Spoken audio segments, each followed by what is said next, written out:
What up, squad? We're back. We made it. Jurassic Park 1993 is what we're talking about today. I'm so excited. My name is Shane, one half of Cryptid Tactical. That there is Katie, also known as K9 Pants. And before we do anything, let's pop over here to IMDb and run the teaser trailer and see what we're working with.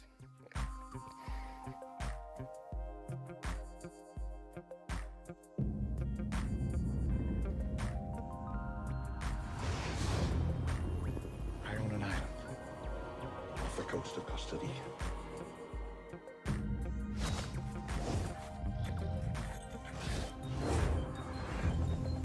I've spent the last 5 years setting up a kind of biological preserve.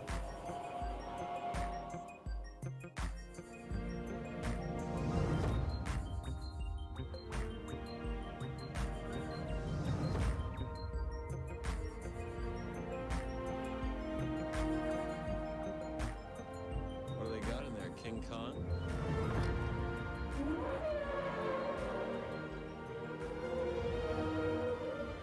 Welcome to Jurassic Park.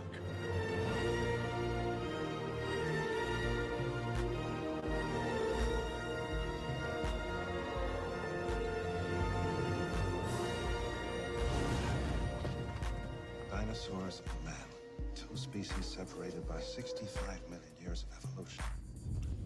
How can we possibly have the slightest idea You feel that? what to expect?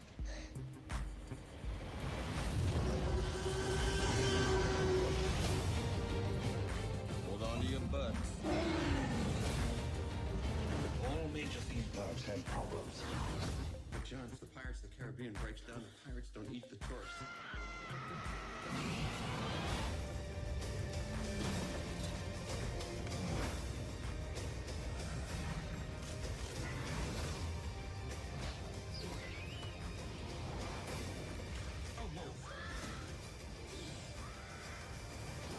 Must go faster.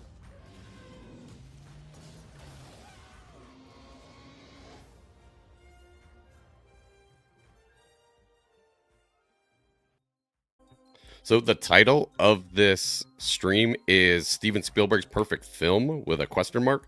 But spoiler alert, I'm going to say yes. I'm going to put a period at the end of it because I think this is Steven Spielberg's perfect film, this and Jaws. Before we start, what is your background with this movie? Do you remember first seeing it? Do you watch it with your kids? What's your overall feeling on this movie? Dude, I'm not big on movies, but this right here, this is it for me. I love Jurassic Park. Definitely watch it with the kids. Introduced it probably what one would argue would be too young, but no, man, I love Jurassic Park. I don't quite recall first seeing it. I almost feel like it's just always been around, but I watched the crap out of it. I love it. Yeah, Thought it this was is scary. probably I think this is the first film I remember seeing in theaters. So this came out in 93, so I was 6 years Right. old. And I have there's four separate memories during this movie that we'll get to when we get to the screenshots that I Nice. do remember vividly in the theater seeing this and coming out of the theater. So it is one of my first memories. I rewatch this movie every year at least, the whole series. We just got done with the Jurassic World Yes. trilogy, so these people were watching these for the first time. People were rewatching them. I think this one, just even that teaser trailer, I can't believe how good it still looks. Right. How on this rewatch, I watched it in 4K and it still holds up. I mean, there's some janky scenes, but for the most part, all the animatronic stuff, like the life size stuff, it still looks real. The CG still looks great for being 1993. So let's get into So the good. film. So we're gonna use a shot deck here, which has, as you can see, screenshots from the entire film. So this is a service I pay for. I'm not sponsored or anything. Shout out to Shot Deck. So we'll Yeah. pull up the still frame. So right off the bat, my first memory sitting in the theater was the trees rustling and the container coming through the jungle. And I remember turning to my dad and knowing for sure that it was a dinosaur coming through the trees, and it winds up being the Velociraptor holding container. So that is definitely my first memory from being in the theater, seeing it. And I love that they have the hard hat symbol. They all have the patches. Right. M16's back here. He's got a spaz shotgun. They got the electric prods behind, and it slowly pushes in on Muldoon here. And I don't think as a kid that I knew it was gonna be scary. I think I just knew that it was a dinosaur movie. So I loved how this first scene perfectly like sets the tone. Yeah, for that. man, it sets it right up. You're in it. Yeah, and you kind of know what movie you're in, and all the artificial lighting. Compared to some of Spielberg's movies where he uses natural lighting, like Indiana Jones, there's a lot of sunlight, natural lighting. This movie is a lot of artificial lighting in these environments. This Raptor pen was built in Hawaii, so you could see YouTube videos of people that go to the sets where they were filmed in Hawaii, and you can go to this exact spot, and there's like a visitor center standing on top of this man. thing now. For real? That's Yeah, cool. and I love the this scene still holds up one of the best in the movie. You don't really see the Velociraptor, but he kind of sticks with the beginning of Jaws that he had directed. It's kind of the Right. same deal where this dude's getting thrashed around just like the chick in Jaws, and you don't really see the monster, you just see a little bit of it.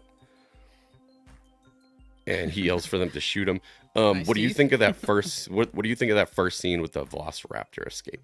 Man, you summed it up. It was like you said 93, so I was 1. Right. So I didn't go to the theaters and see it Yeah. for sure. But no, like you said, it puts you right into the mood of what you're getting into. I think you nailed it. It sets the stage. The scene was cool. It was like you knew there was something terrifying that's going to be coming, because that was a bit terrifying, but you didn't really get to see what was exactly there, you know? hmm Yeah, it was awesome. I love that scene. And then we move to the Dominican Republic. It says in a title card, which is not Costa Rica, where the island is off the coast of, so somewhere else in an amber mine. And I love the fact that I think I've heard dinosaur nerds say that no dinosaurs lived in this area, or the specificity of the movie in line with where they find dinosaur. I really don't care. I think the scene's great. A fun note is that he, while he's on the boat, while the lawyer's still on the boat, this guy tells his buddy in Spanish, I bet you 1,000 pesos he trips. And then he gets off the boat and he starts walking and he does trip. And this guy kind of looks at his buddy like he was right. So I love that little note. Right, little casual joke in there. Yeah, this character, the lawyer Gennaro, he's a mix between a couple of. He winds up being a mix between a couple of characters from the books. So I won't turn this into a book review or book comparison, because I really want to stick with like Steven Spielberg and what he did with this movie.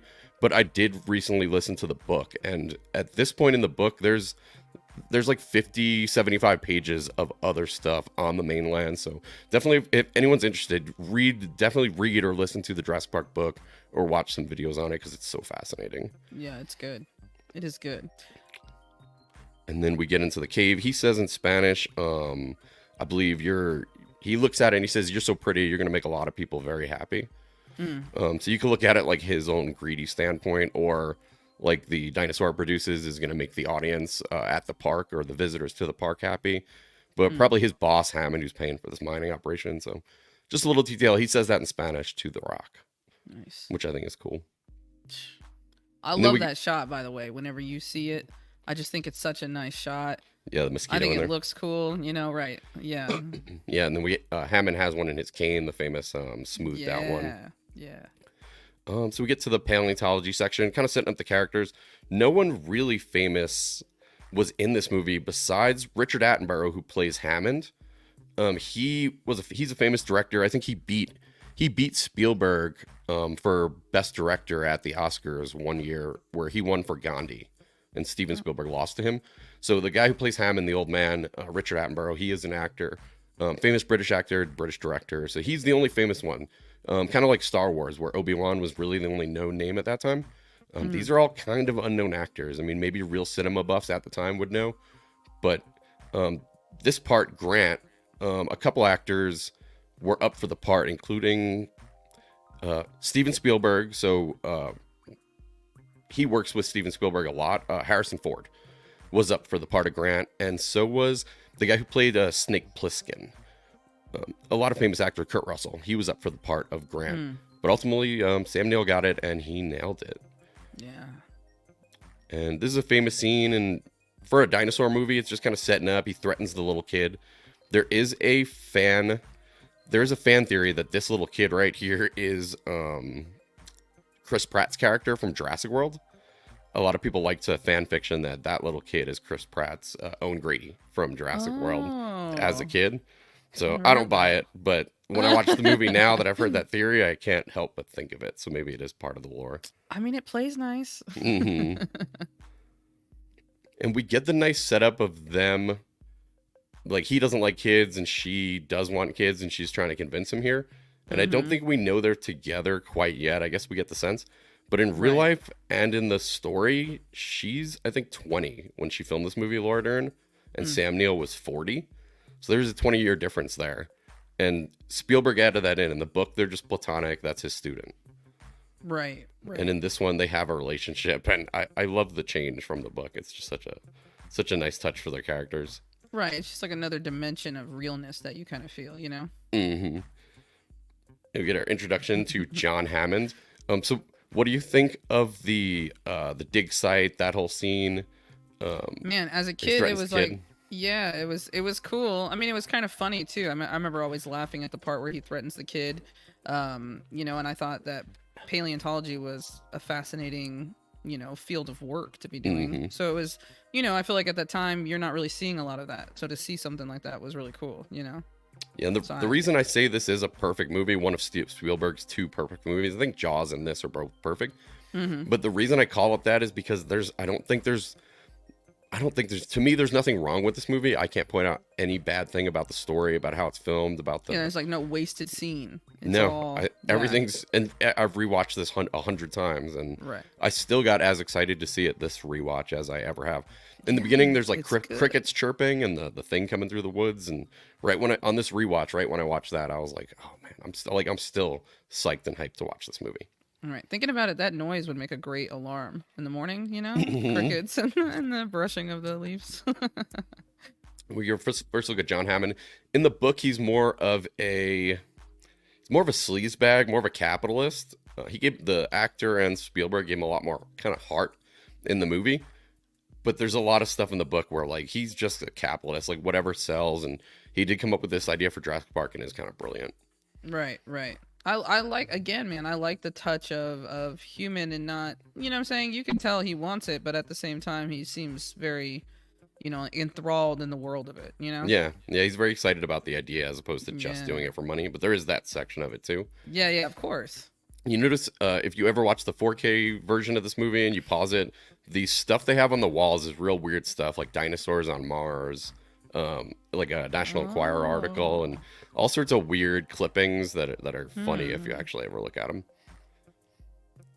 And we get Dodson. They never mention it by name in the book, in the movie, but he works for the company Biosyn. And that's a big plot in the book too, where he's stealing the embryos. Same exact plot, but Lewis Dodson, he's from Biosyn, and they even in the book have a section where he sits with their board and they turn off the recorder, and he doesn't even want a real vote. He's just like, I need to know we have a chance to get these embryos and, you know, maybe not doing anything illegal. So I just need kind of a sense of the room. It's a great scene in the book that I always remember.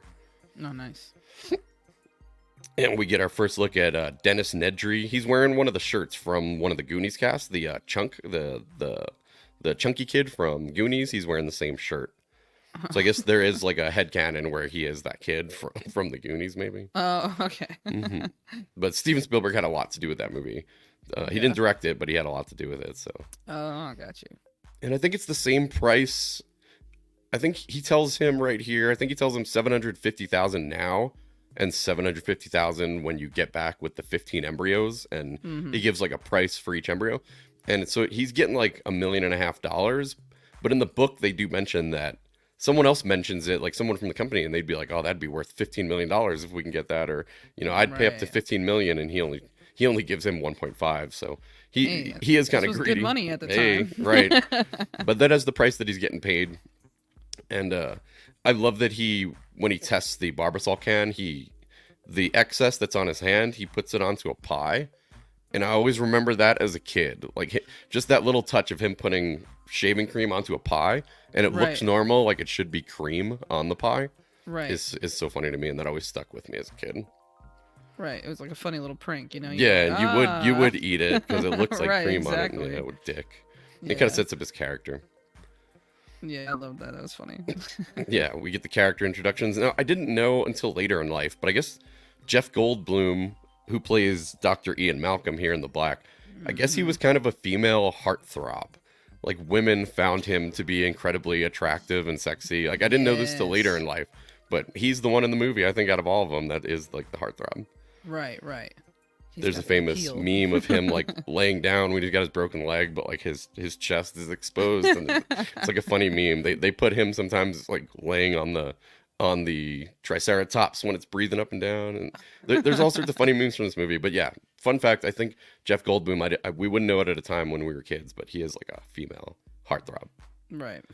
And we get kind of just the little character introductions. I kind of love that, just the banter from the writers. This was written by David Cope, who wrote the sequel, Jurassic Park 2, and then I think he's coming back now for the first time to Jurassic World Rebirth, which they just announced yesterday wrapped up filming, and like a week before that they put out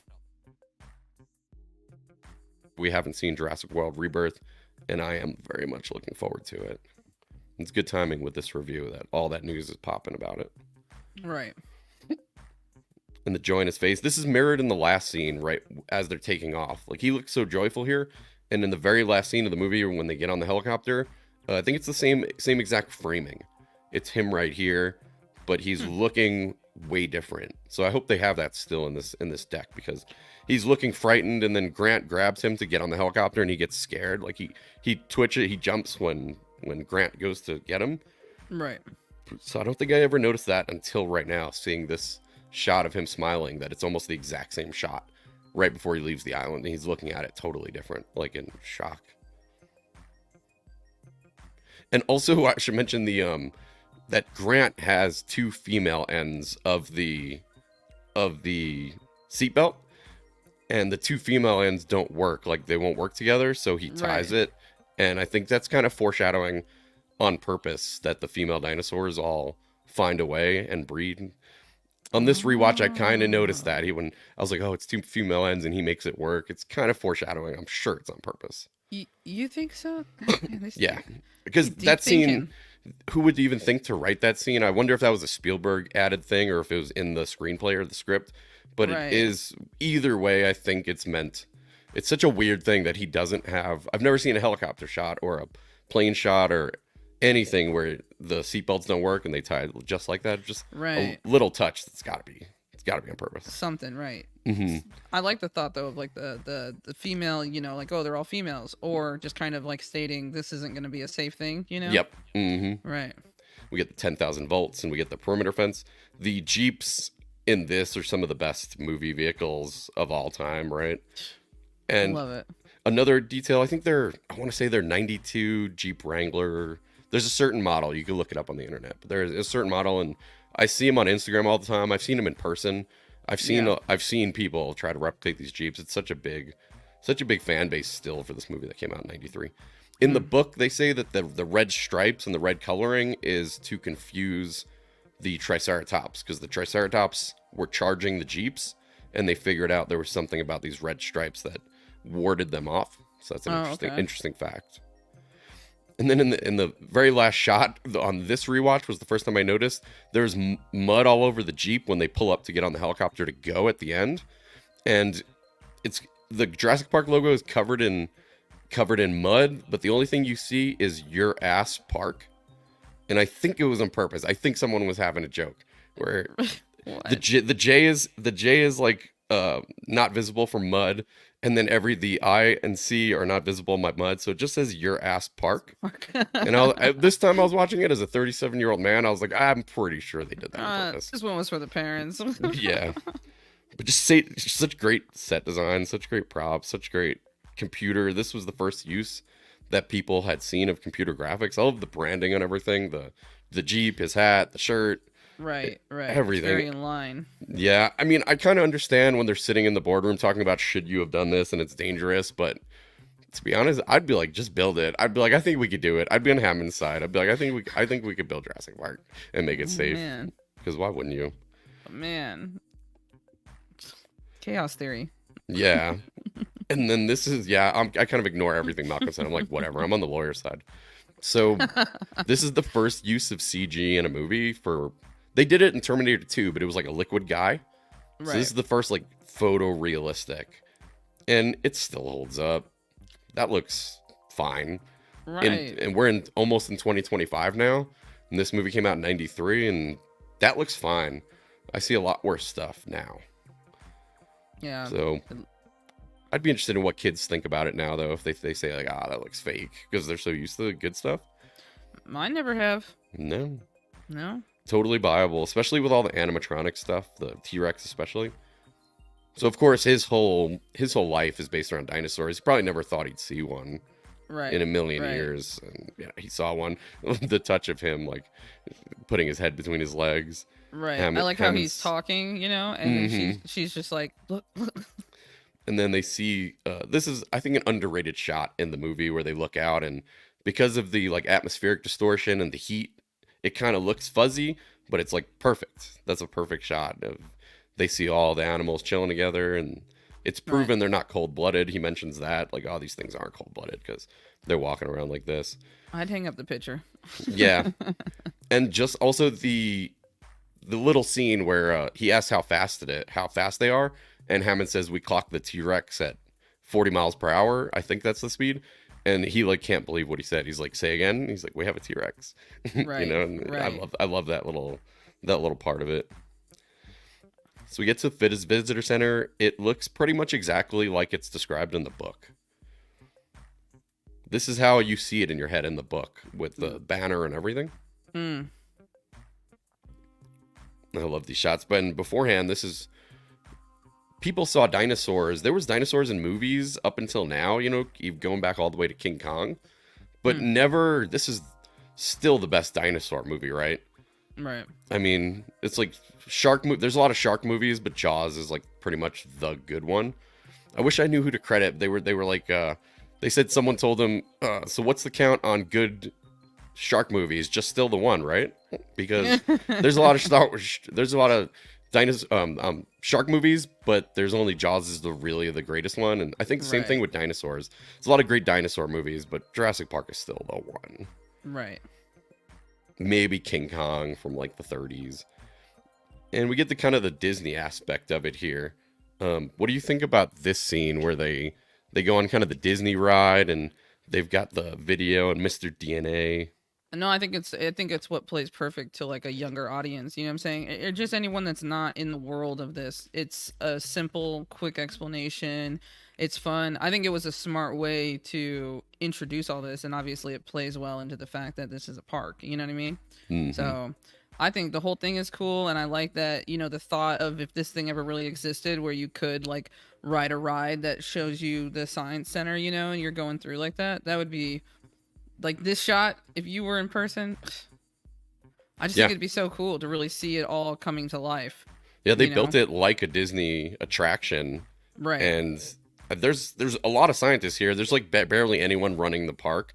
There's like two dudes in a room that run the park, but he didn't spare expenses on the scientific aspect of it because they're working. They look like this is more people than actually run the park. They all get on the boat later. This line would be so long for this. Right. You know what I mean? And we get the lawyer saying, "Is this autoerotica?" And he says, "No, these aren't animatronics." So it's like, I don't know, just a weird thing that I didn't understand as a kid, but it's kind of weird as an adult. And you could just tell they're loving learning how the dinosaurs are made. This is all straight from the book, pretty much too. The Velociraptor birth is definitely a real puppet. I think a fun fact is Velociraptors in real life are only about the size of turkeys.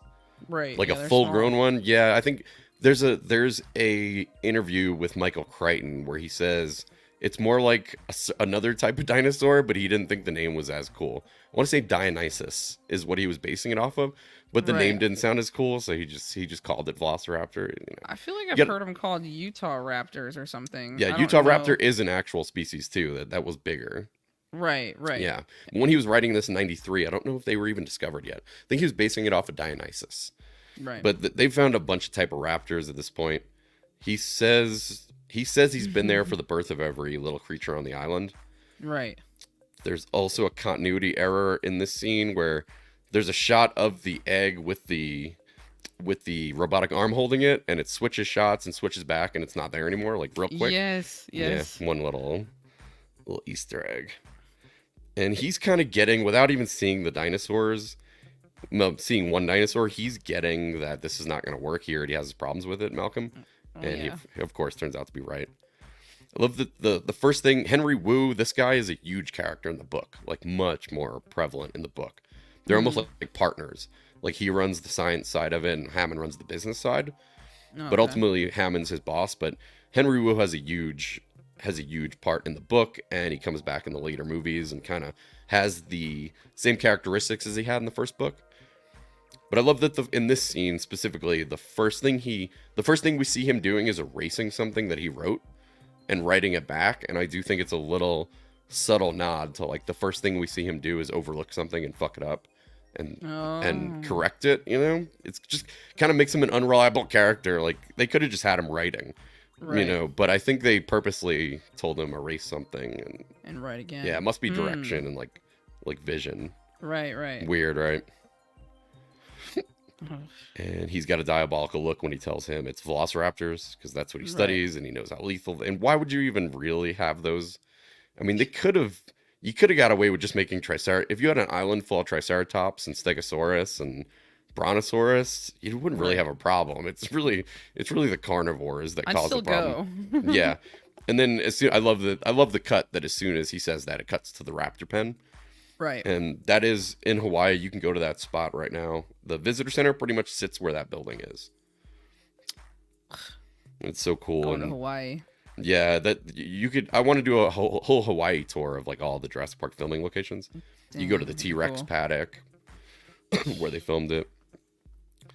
But we see how they feed them. I believe this is in the book too. I believe this exact scene's in the book. But the lawyer back there, he's an amalgamation of a bunch of characters. There's a PR director of Jurassic Park in the book. His name is Ed Regis. And he kind of plays the part that he does in the movie. And he's off with Muldoon, driving around, hunting raptors and stuff. It's very different. So they kind of... And then there's the veterinarian, Ed Harding. So I think they kind of just morphed all those characters into the lawyer, which was a good call. Right. And I like that there's a lot of shots. I'll point them out when they come up. There's a lot of shots where they're just blocked off like this with like 4 or 5 actors in the screen. So like you could do your own editing, right? You could look at all their reactions and their faces, and there's no reason to cut around and jump around to different camera views. He just kind of gives you all of them in one screen, and you choose what you want to see. Yeah, that face says it all. I'm sure it's disgusting looking at it, but I love that he doesn't show it. And then we have the introduction of Robert Muldoon, who's a big part in the book too. He's a drunk in the book. In the book, he's an absolute drunk. He has bottles of whiskey everywhere he goes. He throws them down in the truck. I mean, low key, he's a drunk in the book, and I think it's because he's so kind of depressed that he took the money. It's good money to come here and do this, right? But he knows he's dealing with raptors. There is a little thrill out of it. He's got kind of the same shirt as me. That's where I got my inspiration for my clothes today. I've been trying to wear something each video like that kind of resembles the movie. Yeah. Like for Predator. I was gonna wear a shirt with a T-Rex on it, but yeah. Yeah, my Jurassic Park shirts I've given to my brother because they got old, so I give them to him. But that was my problem. It's very faded, but I really like it. In Predator, I wore the red polo because Arnold comes out in the red polo. And then for all the Alien and Aliens videos, I had like Weyland-Yutani gear and Aliens shirts. So for this one, I was like, what should I wear? And I was like, oh. When I saw this thing, I was like, yes. I wish I had his cool hat, though. His hat's legit. When I was a kid, he says, when I watched the subtitles for this, I think it was a couple times ago, but I noticed it this time too. He says, Alejandro, our chef's prepared Chilean sea bass, like from Chile, Chilean. Uh-huh. And I think as a kid, every time I rewatched it, because there was no real subtitles on VHS and stuff, right. I always thought he was saying something different, or I never understood what he was saying. But when I watch it with subtitles now, he says Chilean sea bass. I'm like, oh, I guess. And then they've all just watched, they've all just watched the raptors eat apart a cow, so they kind of none of them are really eating. But I love this. This is what the park would have looked like. This is their vision for the park, and a lot of it comes back in like the Jurassic World movies, and not even some of it hasn't even come back yet. Like there's a roller coaster and a lot of different things that they show on these screens. These screens flash different attractions that will come online, like the riverboat tour. Right. It's just cool. If you look in the background of this scene, you can see the attendance figures there. And this is like prepared for like for the lawyer, you know, like a boardroom presentation almost. Mm-hmm. And the lawyer's like me. He's saying we're gonna make a killing off of this place. Everybody is gonna want to come here. And good. I was gonna say I wore black for Ian, you know. Yeah, for sure. Same in the book. He wears all black, and they ask him about it, and he says, "Oh, it reflects light better, and it's easier to get dressed." And he only wears black and gray because you could put on any combination of anything, and it matches. You know. I mean, he goes into it in the book, just like everything else in the book. I mean, they go into it. Mm-hmm.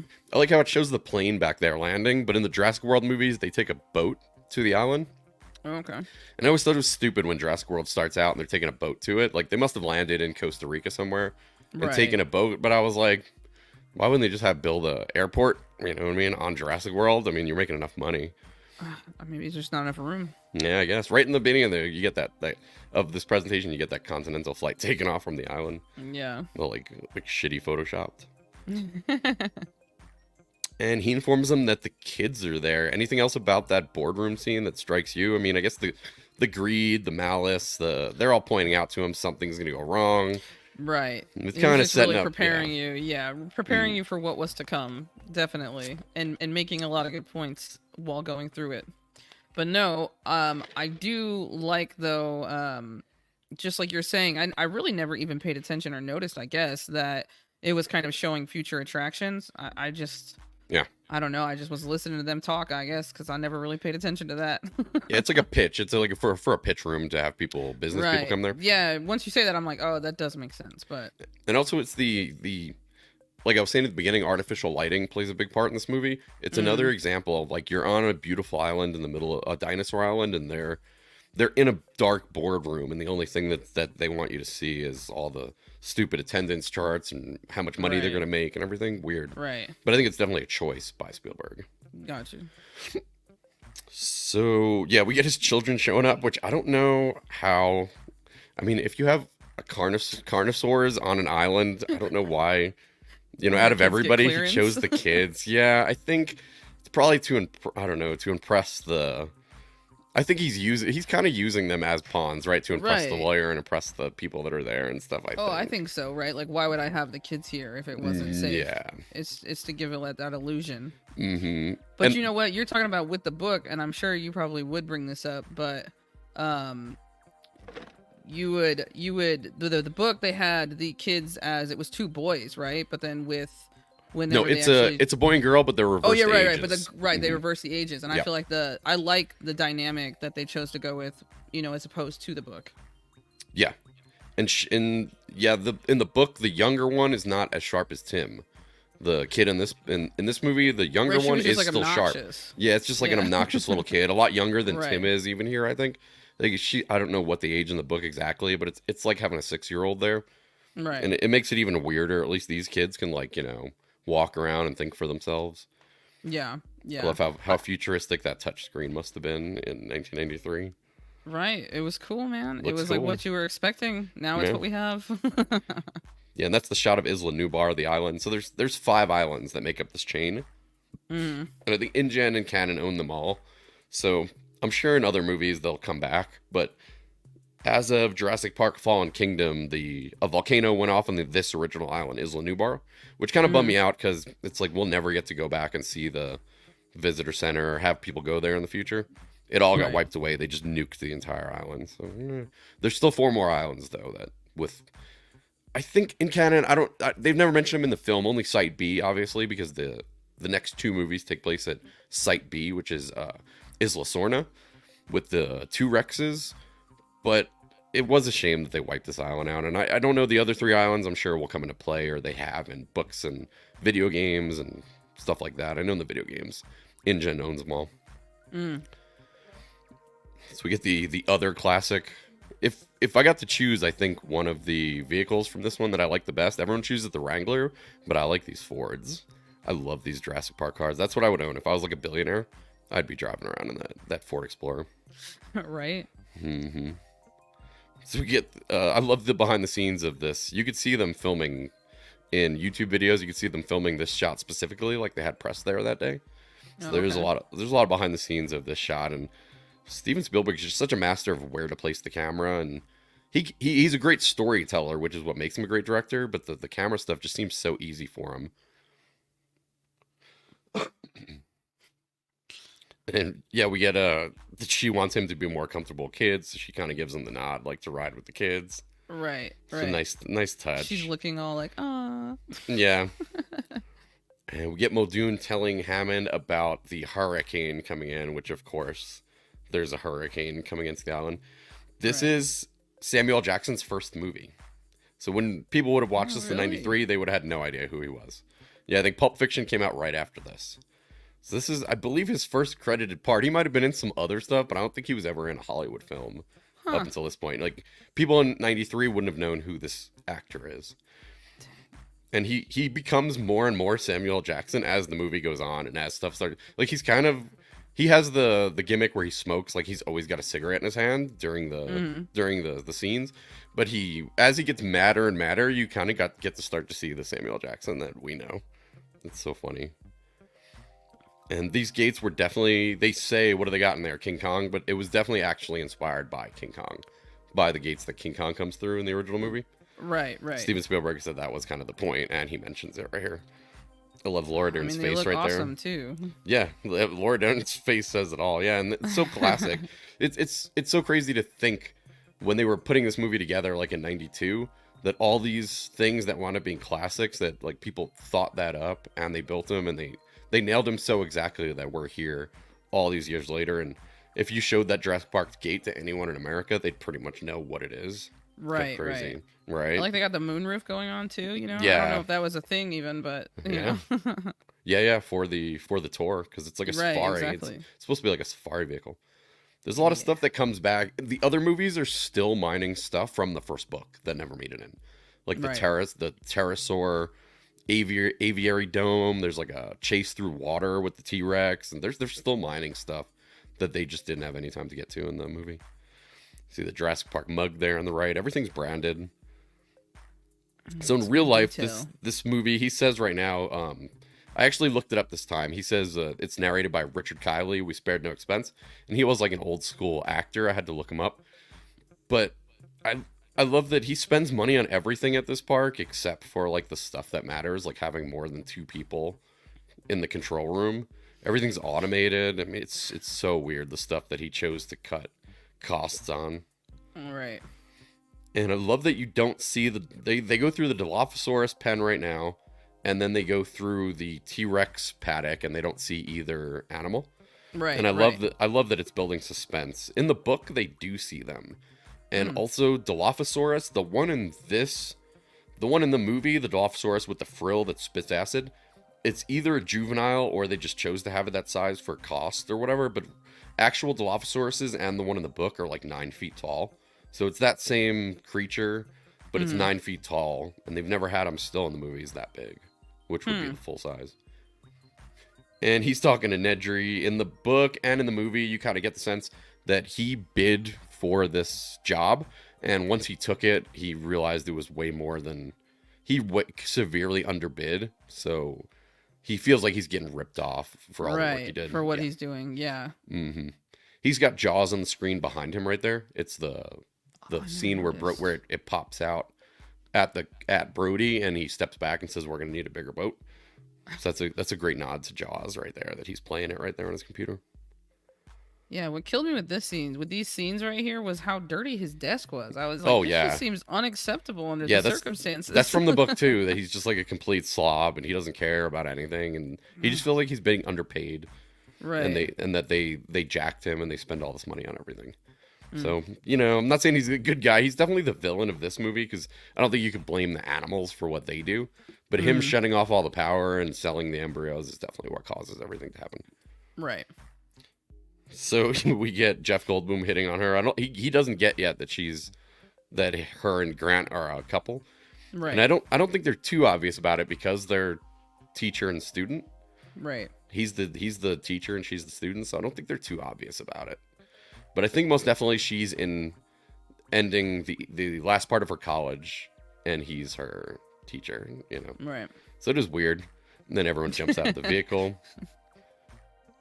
You get the famous Barbasol can for the first time with the Macintosh computer. Mm-hmm. This computer systems and stuff they used were top notch for 93. And we get the famous Triceratops scene, which was an actual full-size animatronic, and there was a pit below it that they dug for all the people who control it, so that the actors wouldn't have to even see them. And this is on Hawaii too. You can go to this exact spot, and we get the veterinarian of the dinosaurs, the head vet, Ed Harding back there. I think it's definitely Harding. I don't know if it might be Ed Regis, and he's just Dr. Harding. But he plays a very small part in this movie. But in the book, he's a huge part. That kind of gets melded with the lawyer there. What do you think of this animatronic, the Triceratops? Yeah, it was very. I mean, it was cool. I didn't feel like there was, like you're saying, the illusion definitely played through, and it's cool to hear how they actually shot the scene. I did not know that, and I'm sure for the actors, it probably played to feeling a lot more realistic, right? So they could be more authentic. Yeah. Yeah. If you see the behind the scenes, you could see them. There's great stuff on. Yeah, there's great stuff on. There's official behind the scenes stuff, but there's also great stuff on Stan Winston Studios, who did all these special effects.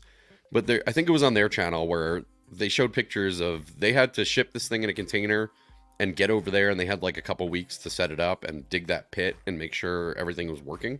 And they were very rushed on everything in this movie, and it's a great story about how they made this specifically, because all the computer stuff's great, but all the animatronics in here, there's so many videos on YouTube and behind the scenes material of them and how they built them and how they made them and the time crunch they were under. Right. This is like peak. It's like the peak of special effects at that time. All this animatronics stuff. They had this in Florida for a while at Disney World, or at Universal Studios. Universal Studios, yeah. Yeah, they had this on display. Yeah, I thought it was cool too, because at this point now you've seen like something that is terrifying, but it's little. You know, it's a little baby, so it's kind of cute. And then now you're seeing, you know, a larger animal, but it's, you know, not as threatening per se. Obviously, you know, a Triceratops, those horns or something, but in its current state, and then, you know, touching it, and I think it's a cool scene. Yeah, and it was in the book it's a Stegosaurus, but I think they changed it to Triceratops because that was Steven Spielberg's favorite. Oh, okay. This is another example of you get a bunch of actors in one shot and just kind of see their reactions to what's going on. So yeah, they're telling him storm's definitely coming, hurricane's coming. We got to get out of here. So she's looking for West Indian lilac, which is toxic, and they just have it there to be pretty, but it's toxic animals. Right. In the book, they wind up giving a whole explanation that they roam every 6 weeks. They get to a certain spot and they eat rocks, like a lot of reptiles do, for gizzard stones to help digest food. But the rocks are located by this West Indian lilac, and then they throw it up. So that's why she's not finding any in the stool, but she's sure that it's eating West Indian lilac. Right. So it's a whole thing in the book. They just included it in the movie, I think, to get to this scene where he says that's one big pile of shit. And then he tells her, you're going to wash your hands before you eat anything. And she goes back she separates from them right here, because she says she's going to stay and go back with the vet. Right. And we get Nedry kind of sweating his balls off and getting ready to make a ton of money. He's got to steal the embryos. It would be no big thing, or no small thing. You would be kind of petrified to be stealing from this company and getting paid $1.5 million. It would be a thing, huh? Right. Well, even him himself, knowing that he's about to shut off the electricity and do all this stuff, you know, it's, you know, that you're putting something at risk as well. So I think that's why, like, his profuse sweating and all this is like, it's very, I don't know, like, it really gives you a sense of the heaviness that he's doing, I guess, you know? Yeah. All right, we had about a 6-hour time jump right there. She's in her garage now. It's pitch black outside. I remembered my light. So I guess this would be a good time to tell you guys to hit the like button. And if you're still here watching us, we appreciate it so much from the bottom of our hearts. So please go ahead and leave a comment. Even if it's just an emoji of a dinosaur, anything you want. What's your favorite Steven Spielberg movie? Let us know that you're still here halfway in. And we'd sure appreciate it. The dedication. Yeah.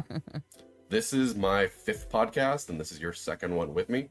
So I've been trying to do them every 2 weeks. I find it fun. I love talking about these movies. So anything you guys could do to support us, we sure appreciate it. Yes, thank you. So now we get to Samuel Jackson, who, if there was like an MTV Movie Award for Best Acting with a Cigarette, he would win probably the Lifetime Achievement Award, but especially in this movie, he's just always got a cigarette hanging from his mouth. And he spits out all this exposition type dialogue. I love it while he's got the cigarette in his mouth. The guy who was responsible, I saw an interview with him where he said he was panicking up until like the day that they had to film it, because they said it to him real nonchalantly, like, okay, and then we're gonna get a glass of water and there'll be these little impact tremors on there, and he couldn't figure out how to actually do it. And Steven Spielberg got the idea from seeing the bass vibrate on his mirror in the car. So he wound up running a piece of piano wire or guitar wire underneath the glove box, and he would pluck it, and it would make this little impact tremor. So that's how he wound up doing it. That's pretty cool. Yeah, and we get the shaking on the mirror. And we get the, he told her before, she says it's going to eat the lamb. He says, what's the matter, kid? Never had a lamb chop? Right, And so we kind of get a sense. No, I should point out in this scene, the T-Rex walks right up to the gate, smashes it down, and he's eating the lamb like a piece of chicken right there, just scarfing it down, the full-size Rex. The T-Rex breaks out of the cage and walks right out onto the road, but then when Lex and Grant go over the side of the enclosure, it's a big moat, like a 50-foot drop, and a lot of people thought it was like a continuity error that the T-Rex can just walk out, but then when the people go over it, it's a 50-foot drop. But it's really just the layout. There's a 50-foot wall around the entire T-Rex enclosure, but that part with the goat where the T-Rex walks up to was the only part that was risen. So it was like a hill leading up to the fence where they would keep a goat so that the T-Rex would come show itself to the visitors. Right. And there's a lot of like maps online, and people have recreated it, and it kind of tells you how to do it. And we get the lawyer leaves the door open, leaves the kids, runs into the bathroom, and we get the shot of the T-Rex coming out. And it still looks pretty perfect these days. And the mix between the real Rex and the CG Rex really sells it too. And the fact that it's at night in the rain really helps. What do you think about the difference between the animatronic T-Rex that we saw gulping down the lamb, and then the cut to the first shot, which is one of the classic shots of the movie, of the CG Rex? Convincing. You know what I'm saying? Like it I don't ever remember it occurring to me until I just learned about it through conversation later on, even the difference, so it's not like it was ever, I wasn't like, oh, that looks super fake. It was always just, it felt very real. It was super cool. I heard that the animatronics in the T-Rex, because of like the water, so especially these scenes, that it would like mess with the electrics and cause it to kind of like seemingly have a mind of its own. Yeah, there's a behind the scenes video of it like shaking and convulsing, because I think the reason in interviews that they said was because it was calibrated for a certain weight. So once all the water soaked into it, it became a different weight, and it threw all their measurements off. But for what they got on screen for the certain scenes that it was in, it looks perfect. The animatronic one, so good. Yeah, it looks better than the CG one, but the CG one fills in things that it couldn't do, like walk and run, stuff like that. Right. Like for instance, we get she points the flashlight at it right here, and the eye dilates when the light goes in it, and just from then on, it's almost like it sells it like that's real. This is a real thing, and when the CG one cuts in, you understand it's just because it's doing things that the animatronic one couldn't. Right. We get the animatronic one comes rushing in right here through the roof and breaks the glass. That's the real one. Kids screaming. A lot of this is in the book, but there are certain little subtle changes that he makes. So we get the real T-Rex right there, and this is the peak of animatronics, I guess. Even till this day, I've hardly seen anything built this big, this grand, this great. Right, to this scale, yeah. Except for other Jurassic Park movies. Right. We get, that's a classic shot. That's the real Rex, and I think they said the thing about it seeing is bullshit, that it has great eyes and it would have seen a lot of stuff, paleontologists today, but it is a nice touch in the book and the movie that it only sees motion. So Grant knows what to do. He just moves the flare and throws it, and we switch to the CG Rex, but Malcolm doesn't know any better. In the book too, he goes running off, and in the book, it doesn't kill the lawyer right there. There's no bathroom, but it does grab Malcolm by the leg and toss him. But he winds up saying later on that it could have sheared him right off. It felt almost like it breaks his leg, but he said it felt almost like a dog snapping at you, but that, like, the size of a T-Rex. Like, it almost didn't mean to kill him. Like, it could have killed him if it wanted to. Right. So, classic shot. This in the theater would have been the coolest thing ever for the first time, seeing the T-Rex eat somebody. Yeah. And it's the lawyer. He shouldn't have, I guess he was kind of an alright guy, but they sell it because he leaves the kids in the car. He leaves the kids in the car with the door open, so it's almost like from that point on, you're like, fuck this dude, whatever happens to him. Yeah, right. You gotta have like, someone get eaten in the the movie. Kids, yeah. Yeah. Oh, and you know, with the eyes, I was gonna say that I feel like the eye shape and everything is very, like, similar to the human, you know, so it's very familiar, and the dilation, you know, like you were saying, helped sell it, yeah. Yeah, I mean, look at how terrifying that. I still watch this movie today, and that shot's still terrifying, right? Yeah, man, it's that's- good. It's That's one of gnarly the like you scariest want it things to you be. can imagine. Yeah. And it's just sitting there staring at him. So I mean, I think if they could have done the whole thing with animatronics, they would have, but certain things you just can't. They were going to do all the CG shots in this. They were going to do them with stop motion. They come up with the best, like, miniature stop motion that they could possibly come up with. And they were going to use computers to kind of give it motion blur and smooth it out a little bit. But there's a famous story, I'm sure everybody knows, so I won't go into it. But there's a famous story of they did a test for him, and you can go see the original test footage. And he said the moment he saw it, he knew they were going to go with computer, and the industry had just changed, like, immediately. Right. It was so good, and he just went with that. So the people that were going to do the stop motion animation and the miniatures, they wound up doing input with a life, like, with the miniatures. They wound up doing what they were going to do anyway, but that just got programmed into the computer for the movements to the animals. So just to help they did wind up contributing, Nice. So you see, this is what I was talking about. So the T-Rex walks up and walks out of the paddock. But when they go over the side, there's like a 50-foot drop. It's because there is one little hill that goes up. That's where the T-Rex comes from, but it's not explained very good in the movie. Yeah, and it's always a very weird thing to some people. So just like Steven Spielberg, you get a kind of a moment of laughter where she's choking him. Right. He tosses the car and roars, and it looks straight in the camera. It just looks so good. All the T-Rex things. It's so loud too. The audio, like, to go with it. Yeah, and I think that T-Rex breakout scene, it still gets kids, right? When you show it to kids, it's still terrifying. I had one roommate that showed it to her little girl, and her that was the point where her little girl was out. She was like 6 or 7. She said, no, I don't want to watch this movie no more. Yeah. And it still gets me now looking at it. Yeah. Looking at that initially. One shot where it's looking over the car, like, it still freaks me out. And this is another good example of, like I was saying before, where he just picks one shot with all the actors in it, and you get to see them all react. Right, and they're all just... Yeah. Mm-hmm. And he's explaining to them what's going on with the computer, what Nedry did, smoking a cigarette still. And they decide to go get the grandkids, because now that they know the gates are failing all over the park, and the tour has stopped, and they're all out there. Right, they're realizing this is not the scenario they were looking for. Yeah, and John Arnold tells Hammond right here, John, I can't get this park back online without Dennis Nedry. Which is pretty true. And Nedry's already crashed, and this is the Dilophosaurus scene. I think I heard in a background interview that they said they made the Dilophosaurus small and not like 9 feet tall, like big as the T-Rex in the book, due to budget constraints. So it would just be way cheaper and way easier to make a small puppet. And Spielberg didn't mind. You could just say it's a juvenile, I guess, you know? Right. But it would be cool in one of the Jurassic Park movies sometime to see the full-grown Dilophosaurus. Yeah.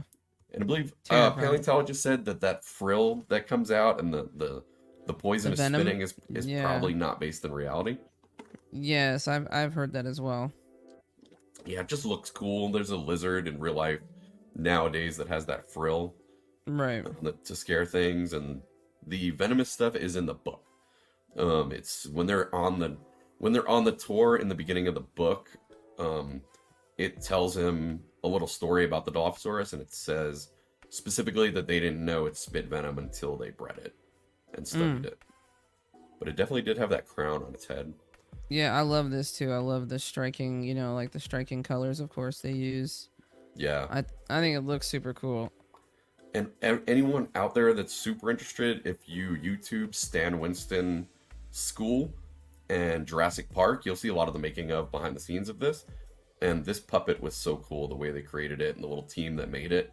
You can see a whole video of them creating it. And they even have, they put in little holes in the back where the venom would have come out of. They give a lot of detail to this. And I believe it was like a 25-year anniversary video where one of the new guys, one of the young, newer guys, they were taking votes for who wants to do what puppet. And he said he raised his hand. He said he'd like to do the Dilophosaurus, and he was like the only one. Everyone wanted the T-Rex or one of the other ones. And they said, all right, you're responsible for the Dilophosaurus. And he was like, whoa, he thought someone more experienced would be working under, but he wound up getting it done. So you can look up like Stan Winston School 25-year anniversary Jurassic Park, and you'll see all sorts of cool interviews and stuff. So we get the first spit, and then it pops up. It's a lot worse in the book. This is pretty gruesome in the movie, because it's like look at that. I mean, that looks ridiculously scary. Right. But in the book, I think it rips open. It's the most graphic kill in the book. I think it rips open his sternum, and his intestines pour out, and he's feeling them and stuff. It's a lot worse in the book, even though it's real bad in the movie. Yeah, I did love this scene though. I thought this was really cool. I liked the poison, and then obviously because he was doing what he was doing against Jurassic Park, I was like, yeah, get him, dinosaur. Yeah, if there is a villain to the movie, it's definitely him. Right. Even the Velociraptors too, as animal characters, they're the villains.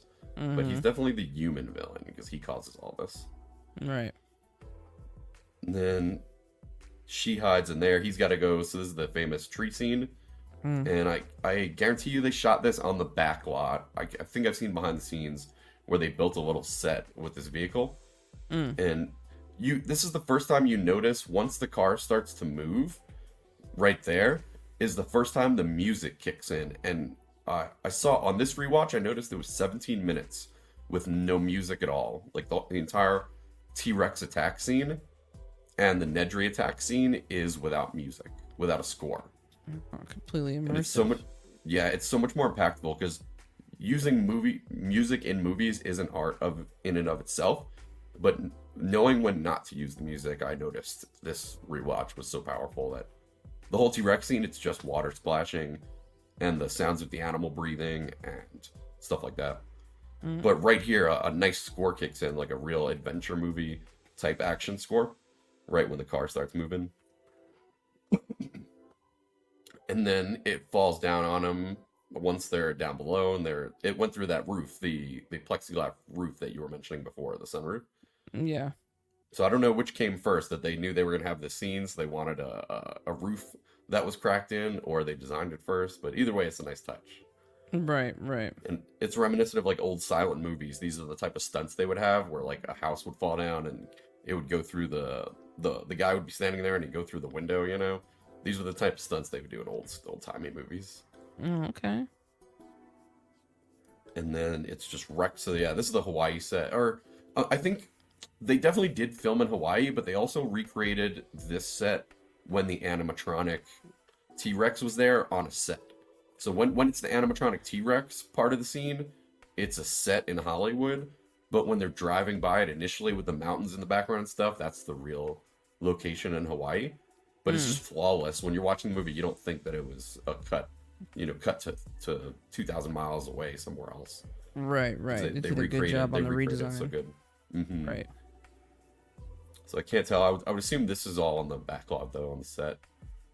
And they hear the T-Rex coming. I like that. I like their faces right there. That's a great shot. Such good acting. The casting was so important for this movie because I couldn't see them played by anyone else.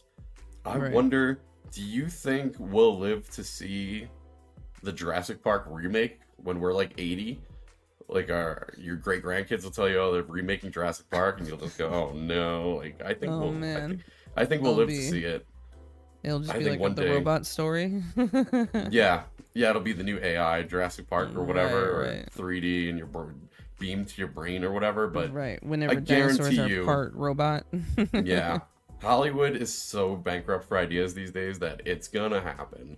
They'll get tired of making new ones, and they'll just say we're redoing Jurassic Park after like a. Dude, I'm telling you, you it's know. gonna be like a brain controlled AI dinosaur. Maybe we should make the movie. We should pitch it. Yeah, it'll interact with you and not in the audience and stuff. I know. Right, but they can They'll turn remake it. off its killer instinct and stuff, you know? Yeah, Dude, I'm telling you, that's the movie right there. We should write it up. yeah. And we get the T-Rex coming back. So classic chase scene. This was in the original trailer. We watched the trailer for the 3D release. I think this is probably as bad as the CGI gets in this movie. Would be how the T-Rex looks here for some reason, like under the moonlight, because it's not wet, it's not raining anymore, so there's not that to cover it up. And it's running fast. I think the motion's a little weird, but you know, it's like Yeah, but for someone like a that's Disney not ride. right, I'm saying for someone that's not in tune with all the details of all this, you know, it still just looks so good. Yeah, and there is a scene where it hits the T-Rex hits its head against the Jeep, and there is real damage to the Jeep, even though it's the CG Rex. The Jeep crumples in, and you can see like a handle break off, and it's definitely they came up with a mechanism to crush that Jeep in, and then they added the CG Rex to it. So stuff like that was groundbreaking. It looks so good. And then it also has the little gag where you see it in the mirror, and it says objects in mirror are closer than they appear. And the mouth, like the mouth of the T-Rex, that's a classic shot. And he says, you think they'll have that on the tour? Which is cool. And he says, must go faster, which Jeff Goldblum also says that same line in Independence Day. When he's in the alien ship with Will Smith, he says, must go faster. Must go which faster. is a direct nod to Jurassic Park. Dang. So it's the same thing they do in the book. They climb this tree, but I think they don't wind up staying here in the tree. They wind up in like a feeding shed. There's like these concrete buildings, and they wind up sleeping in there. It's like an automatic food dispenser for the Brachiosaurus here. Oh, okay. Like a storage. But they definitely space do type climb thing. a tree. I think they just can't fall asleep up there. So they wind up in a different spot, and then following that scene is like a river raft, the famous river raft T-Rex chase through the water. So starting at this point in the movie, they cut a big chunk of the book out. A lot more goes on with Grant and the kids in the park. And at the same time, Muldoon is also out in the Jeep with the lawyer, and they're hunting the T-Rex to put it to sleep. And there's a lot of stuff goes on in the book. But for the condensed movie version, we do get this Brachiosaur scene, and they fall asleep, and they wake up with it, and they interact with it, which is another big animatronic. This is kind of getting to the heart of why they created Jurassic Park in the first place, all the marketing and merchandising. I think in real life, I've heard the figure that the first Jurassic Park movie, it grossed $938 million, but then with re-releases over the years and the 3D release, it crossed $1 billion. So just the movie made $1 billion in ticket sales, but it also has made $1 billion through everything else, like toys, video games, merchandising, books, stuff like that. And that's just the first movie. So the first movie alone made $1 billion in ticket sales and $1 billion in marketing or merchandising. Yeah, you know that it also was the top. I think it was like the top grossing movie until like 97 when Titanic came out. Yeah, until Titanic came out. Jurassic World, when that came out, held it for a little bit. Yeah. And every one of these movies makes over $1 billion, so they're not going to stop making them. I'm glad they're making Jurassic World Rebirth right now. From everything I see, I love the director, Gareth Edwards, and I love the cast and the idea of it. The original writers coming back, so I do have a lot of hope for that one. And as long as they keep making these movies, I'll go. Everyone's going to go see them. Right. It's hard not to. And then we get the scene where he tells her in here, which is similar to the book, that he once operated a flea circus, which was all run by machines, like it had little swings and little merry-go-rounds and little roller coasters, and kids would say, oh, I could see the fleas, mommy, can you see the fleas? And it really was just like machine operated a little circus, and there were no fleas. It's just like an illusion for kids. And he tells her that story, and kind of that was like how he originally when he came to the country, how he tried to make money. In the book, he also tells a story that he carried around a baby elephant to like board meetings and stuff because they genetically engineered it, like a little miniature elephant, not a baby elephant, but like a miniature full-grown elephant, Like a Chihuahua elephant. yeah. And he would carry that around to board meetings to kind of impress them and show them the possibilities of biotech. But he was always real scared. Someone says that it was going to get sick, and it bit people. It was real aggressive. So I kind of like that part in the book, and they don't put that in the movie. Right. And he's still under the illusion that they're going to get the park back under control. He's eating ice cream, saying next time it's going to be perfect. And meanwhile, his grandkids are out there with the T-Rex, you know? Right. And we come to one of the other great animatronics of this movie. So what do you think about this scene where it sneezes on her and they interact with the big puppet? And It's eaten from well, him? the sneeze is gross, but I also think it's funny. This is technically what kind of dinosaur is this? Because this is not a. Is this think it's Is this the long neck? Brachiosaurus. Yeah, I think it's Brachiosaurus, could be Brontosaurus, and then they use Okay. different ones throughout the other movies. There's always like a different one that they put in each movie. But I think this one is, I want to say Brachiosaurus, but don't get mad at me if for the You're dinosaur wrong. lovers out there, it might be Brontosaurus or Brachiosaurus. I know it's one Well, of the B ones. either way, I'll make it worse because Land Before Time. I loved that movie Oh, growing right. up. Yeah. So I was always a fan of Littlefoot, and so I really loved Littlefoot, this yeah. scene. Yeah, I loved Yeah. the scene because to me it was a long neck dinosaur, right? Yeah. It was irrelevant if it was exactly on brand for the dinosaur. I liked Petrie, the pterodactyl. Well, yeah, Pter- Petrie was pterodactyl cool. has a silent P in the name, and Petrie. Yeah, man, and Ducky was then- cool too. Yeah. Yeah, it was a duck-billed dinosaur, right? Yeah. Yeah, Yeah, I love. What is it called? Land Before Time, right? Land Before Time. Yeah, Yeah, I love the first one. Yeah. yeah. So this is where they figure out that the dinosaurs are breeding. So pretty much there was no scenario, even if Nedry didn't do what he did. There's no scenario that this park lasts, because in the Right. book this is a much bigger plot line. They kind of throw it in here, but in the book, I know they find out that they're breeding, and then he says it's impossible because a computer system tracks how many dinosaurs there are, and they figure out that it's set. The way the computer system's set up is it looks for, I think, 204 dinosaurs, and it checks off 204 found. But once they go into the code and change the parameter to 205, then it says 205 dinosaurs found. So they're like, oh shit, they raise it to like 300 or 250, and it's like 250 found. They raise it one more time to like 300, and it's like 277 out of 300 found. So it was Right. based off of the algorithm for tracking them. They didn't know they had excess dinosaurs. Right. And in the Coding book, was they're off. also, the coding was off, like the computer program. Plus, we already know it's a big plot line in the book. Just go read the book if you want to. But they're already getting off the island. They're in Costa Rica. They're on the boat. It's kind of crazy. And a big plot is going and finding the raptor's nest. So there's the famous shot that I'm sure many women have as their screensaver or hang up on their wall. That's the main shot of our man, Jeff Goldblum. Before this, I think he was in the movie The Fly. I think that came out before this, but he wouldn't be awfully well known. This is one of the biggest roles of his life, I would say. Right. Right? Even till now. So they're still trying to figure out what to do. He wants to shut the power down. He convinces him to. And we get the famous Hold On to Your Butts by Samuel L. Jackson. Mm-hmm. And still smoking a cigarette. They bust out the lights. And this is the part in the movie where you think what they thought was everything else has been going wrong for him.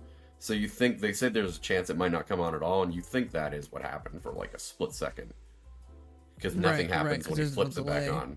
Yeah, but the screen winds up saying it's system ready. So he says, just like the book that he's got to run to the generator shed and just flip it on. At this point, they don't know that the raptor fence has been turned off. But I never noticed this till an adult also. What they just did, turning the power off and then turning it back on to get the system back on, that's what kills the power to the raptor's nest right now.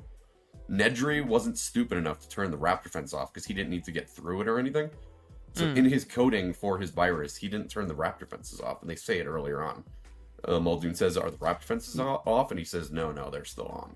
And he Right, says, right, why right. the hell would they turn the other ones off? So they actually just turned the raptor fences off with this thing, not thinking. And we get the Gallimimus scene. There was no actual Gallimimus puppets, so all of them are CG. Oh. And there's a similar scene in Jurassic World, and I almost think this one looks almost just as good. This scene right here where they're running. It looks almost as good as the Jurassic World scene with the Gallimimus running.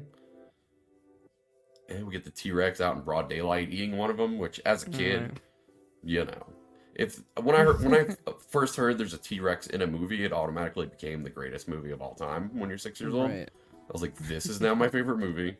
That's why too, when the second one came out and there were 2 T-Rexes, I was like, okay, now this is the greatest movie ever, because it has, obviously, because it has more T-Rexes in it.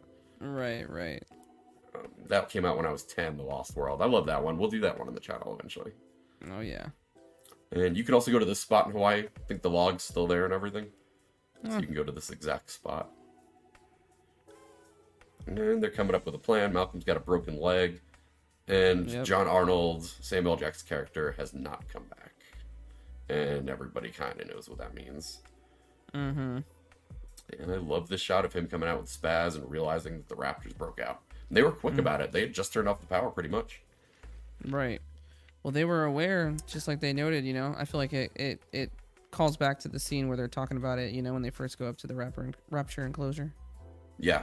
And he mentions in the first scene where they're feeding him that there's a big one. The one he calls the big one. He says the big one came in and took over the pack and killed all but 2 of the rest of them because they're pack hunters, so it needed 2 of the other ones. And it's never really clear which one is the big one.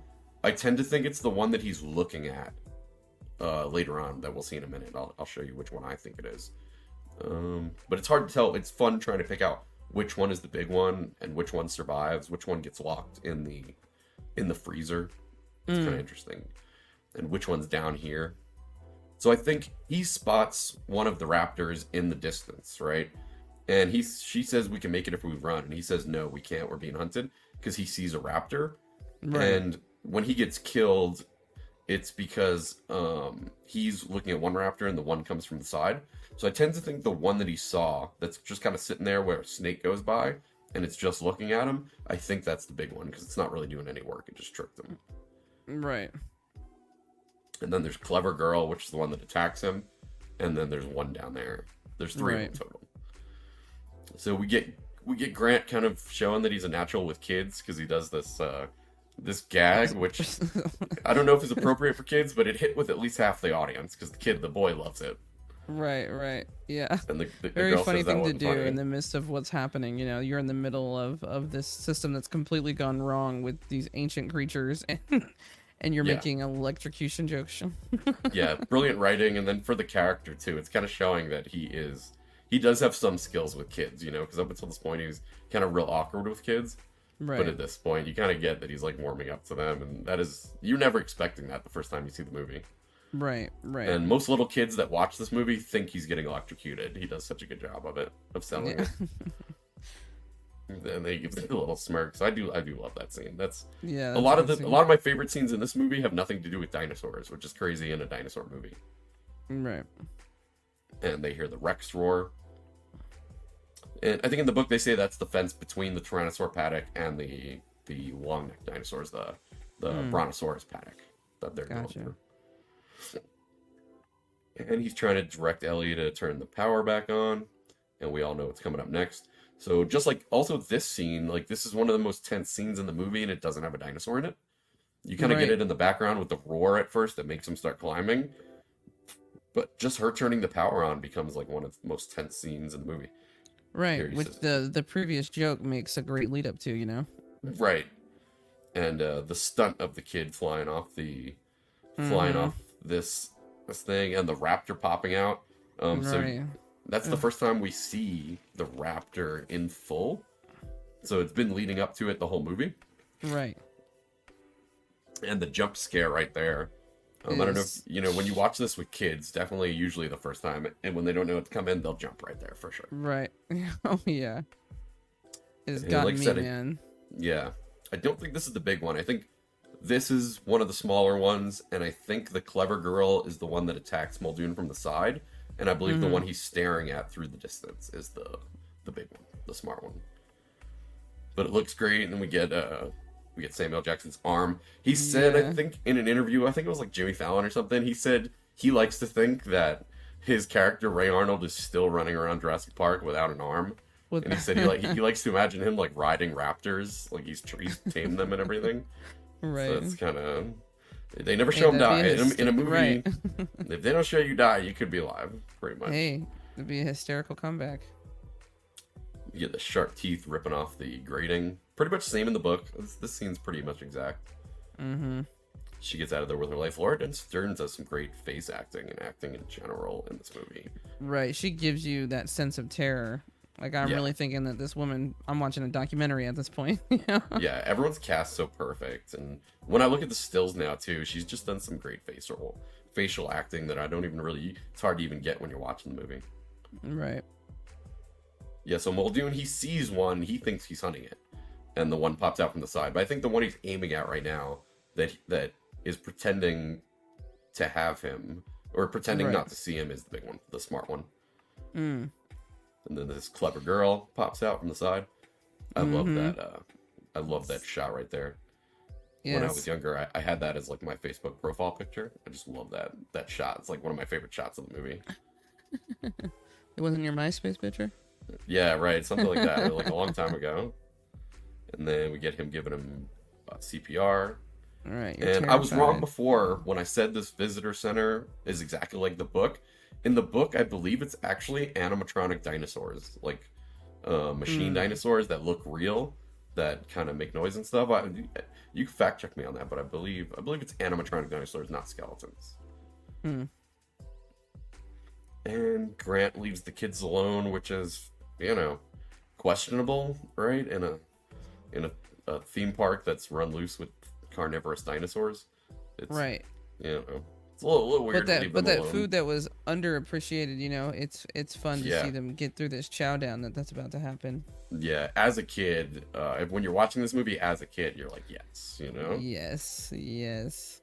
And he does have to go find some other people. He sees Ellie, and she tells herself, run. She tells it to herself, like to motivate herself. And I think that comes back in every movie, every Jurassic Park movie. Since then, someone says run. So it's like a little, in Star Wars, in every movie, someone says, I've got a bad feeling about this. In Jurassic Park series, it's kind of a running theme where someone has to say run. So now when I see it in a new Jurassic Park movie, I'm like, bam, there it is. Seems fitting. Yeah, and she tells herself right now, run. Run. And... Num, num, num. Yeah, we get the famous Jello shot, which she pulls off perfectly, because she sees the shadow of the Velociraptor back on the wall, like behind a painting of it. And then when the raptors finally walk in this kitchen room, this is one of the greatest scenes in movie history as well. This movie's filled with them. I'm glad you said that, because I love this whole scene. Yeah, this scene, I think for sure one of my memories of seeing it in theaters was looking at my mom during the scene, and she had her eyes covered with her hands. And she was saying, I don't like it. So this legit scared her. She didn't like scary movies, and I don't think when she went, she knew this was a scary movie. I think she just thought it was a kid's dinosaur movie, a Spielberg dinosaur movie. So they have the before they walk in the door, it's the animatronic raptors, and there's even a scene. He's got the spaz shotgun right there. I love that. He says, "Are you sure the one's locked in the cellar?" And she says, "Yes, unless they've learned to open doors." And then it cuts immediately to the raptor playing with the knob and opening the door. Right. And we know the kids are in there. And then it switches to the CG raptors, which look amazing in the dark here, and just the texture and the lighting. They look frightening. And that clicking noise. Yeah. Their whole vocal sound. I really like the audio, I guess, when I think about it, And I'm thinking that's the big one on the left, that snaps at this one, and this one kind of ducks down and snaps back. I think this shot is almost demonstrating that that's the big one that took over the pack. And the mix between those are real legs that they made. So it was like an actor just wearing the legs, and he walked up and did the tapping. I think that was the point. I remember when it tapped its foot, a lot of people find it like cute or cool, but that was the point where my mom covered her eyes. I remember that from the theater, that it tapped and she went, I don't like it, I don't like it, and she covered her eyes. I like the trick that they get in here, you know, that I like that the kids they make like a wise decision, you know, and then they kind of use what's going on. Yeah, like you can see in this shot right here that she turns around and she's going into the pantry, but in the next, like right there, but in the next shot, of course, the raptor sees her reflection, and I think that's straight from In The Shining. I did a rewatch recently, and there's a scene where the little kid hides from Jack Nicholson's, like when he goes psycho, he hides from him in the same exact get up as that, the same exact silver like pantry. So I think it is a nod to that, but it adds in the part that they get tricked by their reflection. And I think everyone, the first time you watch it, gets tricked by that reflection. It's so good when you go back and watch it. So finally, Grant's got a spaz shotgun. In the book, they have a rocket launcher. Muldoon takes out a rocket launcher that could fire rockets, but it could also fire tranquilizers. But I like in this one, they all have spaz shotguns. So Muldoon's got taken, but he gets this one from a locker. And they also have M16s from the first scene. You can see the M16s in the locker. But I would get that gun. When I get rich and famous, I'm definitely going to get the Spaz 12. Just from this movie. And then another fact is you never actually see a gun get fired. Multiple guns get fired in the movie, but you never actually see one fire. You always see like kind of the aftermath of what happened. Or hear the gunshot. And we get them holding the door back, and he can't get. This turns into like a horror monster movie at this point, because it's trying to get into the room with them, and the little girl winds up getting the locks back on, and he uses the phone, and he calls Hammond and says the phones are back, so they can finally call in for the helicopter and such. And he asks about his grandchildren.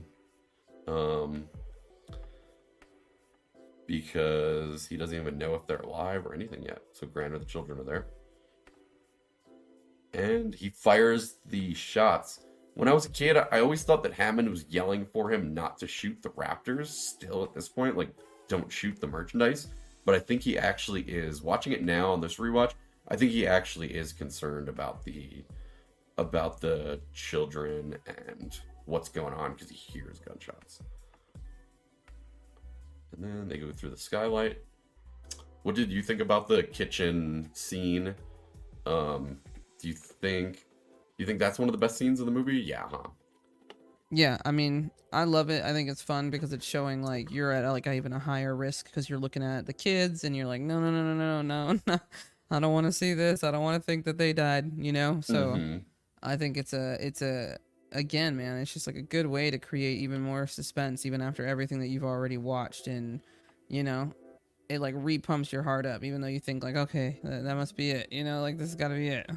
Yeah, it's almost like confirming what you came to the movie for. Like, oh, I want to see dinosaurs like attacking people and eating people. And that's like, all right, we're in it. You know, you can kind of tell you're getting towards the third act, end of the movie. Right. So this shot right here is one of the first uses of CGI face replacement.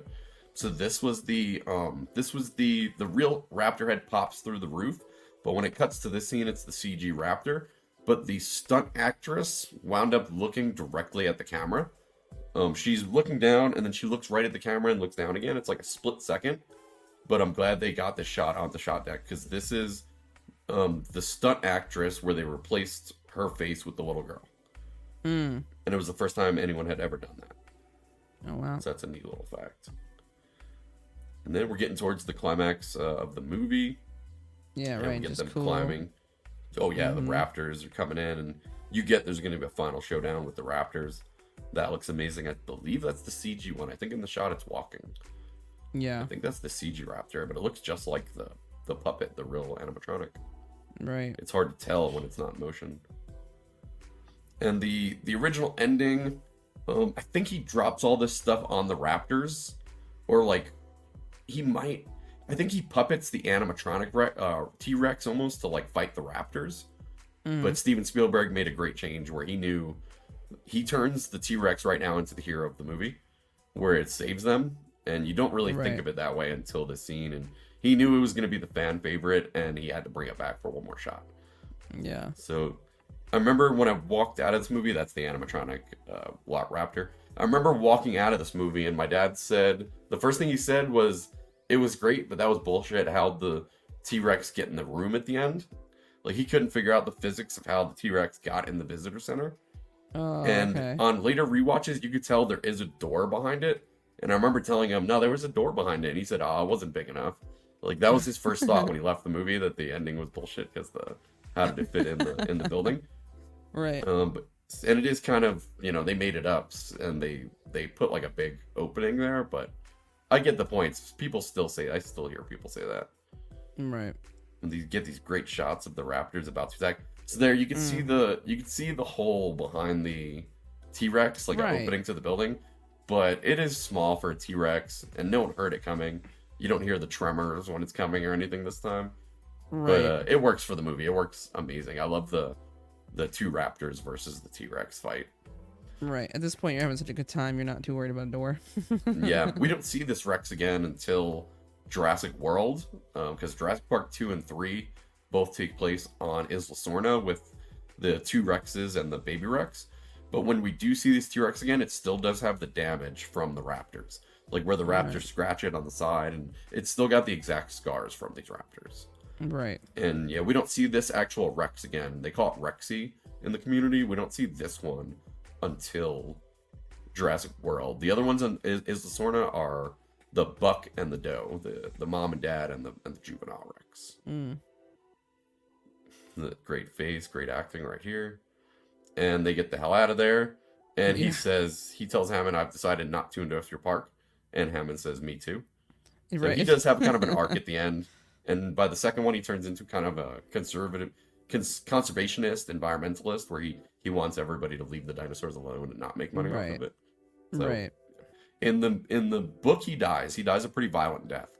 He falls down the kids are messing around on the computer, and they play a T-Rex roar. Like, they have it as an alarm system that they could play a T-Rex roar over the speakers around the compound. And they play it, and he gets spooked and falls down a hill and breaks his ankle. And the little tiny dinosaurs that come in the second one, the Procompsognathus, they're like little scavenger ones, they swarm him and eat him, I believe. But it's a great change in this one to have him stay alive and have his moment at the end. Right. And this was one of the most famous scenes from the movie, so I know seeing it for the first time in a theater, when this scene happens and it roars and that thing falls down, you kind of got it that's the big finale of the movie. Right. And it's kind of sinking in that, I just saw a dinosaur movie and all those scenes you've seen before. Mm-hmm. So what do you think about the Raptor versus Rex fight and having it end on this note? It's just a good wrap, man. Again, I thought like the banner coming down in the visitor center was like pretty funny, just to see, the actual T-Rex in the visitor center, where they're not supposed to be. So I thought it was kind of like a funny way to end it, and obviously to see the attack on the two and the T-Rex to kind of be the savior for the cast. You were obviously cheering him on, and you were like, oh, yeah, go Yeah, from T-Rex. that point on, in the whole series, it's the hero of the movie. Whenever you see that Rex in a movie, it's always saving someone. They treat it like a hero character. It doesn't really do anything wrong. Like, they have, behind the scenes, they have, like, morals for that Rex, where it can't do anything too messed up. It can't kill a hero or anything. This is that scene I was talking about, where it's almost the same. There's a shot that's not in this deck, but it's the exact same shot as when he first gets out of the helicopter, but you can see he's dirty and concerned, and he gets spooked real easy, and they've got to drag him out of there. Then he's looking at his mosquito. I almost think when he's looking at this thing, in my head, I like to believe that he's thinking there's still blood, we could still do it again. I still think in his mind he might be getting... like I've still preserved thinking about. Yeah, not even just this one specifically, but just the way he's looking at it, like almost like I like to think he's thinking, we'll do this again, we'll do it right. We'll get everything right this time, even though he doesn't wind up doing that in the second one. But I think that's what this is. I think he just wants a legacy before he dies. He wants this to be his legacy. Right. And he was close. I think it's also like a sadness though, like you're saying though, it's kind of like maybe a little bit of realization that it's not as functional as he may have thought. Yeah. Yeah. He just wasted years of his life. Yeah. But I think that's why part of the him in the next movie becoming a conservationist and being on the CNN and talking about leaving the dinosaurs alone. I feel like he still kind of weasels his way into like his legacy as dinosaurs. Like he still kind of gets on the TV and he wants to be known for that. Right. For being the good guy in the story, even though he messed up this whole park and caused deaths. Right. And I like that it ends off on this nice note of the helicopter flying off into the sunset. Right. Safely leaving. Yes. Yeah. We get the title card again. And that is Jurassic Park. I guess before we go, I wanted to pull this up. So I noticed looking at the Rotten Tomatoes, it's got a 92% from the critics and a 91% from audience. And I just think it's funny that there's 9% of the audience and 8% of critics that didn't like this movie, which is kind of it's just weird to me. Like, I'd like to know these people that think Jurassic Park. What's the first? So the first bad review, it says, it has a thriller 2 and a chiller 3, but it has no poetry, little sense of wonder, no resonant subtext, no art. Which is like wild to me that in 2022 someone felt that way about this movie. Jace, got answer for your travesties. Yeah, I wouldn't recommend looking up anybody and harassing them, but maybe I might go on X and ask this guy how. I just want to pick his brain to know how he didn't like this movie. But it was surprising to me that there are people that don't like this movie. But I think overall, this is a classic. Everybody that I've ever showed this movie to loves it. Everyone thinks this is the best one in the series. And good. I look forward to doing the rest of the movies as we gear up for a Jurassic World Rebirth. But I think next we're going to do maybe Joker 2019 because Joker 2 comes out soon. So I think the next one we're going to do is Joker 2019, but that might always change. We'll see. Eventually, we'd like to do these until we do every movie known to man, so it's no rush on anything. Yeah, for sure. And I appreciate you joining me here, Katie. Yeah. And we'll let that be it for now. If you're still here at the end, God bless you. Leave a comment, like, subscribe, all of that. Let us know how we did. This is only my 5th podcast, and I have 11 vlogs on my channel. And this is Katie's 2nd podcast with me. We also did Aliens, if you're interested in that. You can go on my channel, and we appreciate it very much. We'll see you guys later. Yeah, thanks.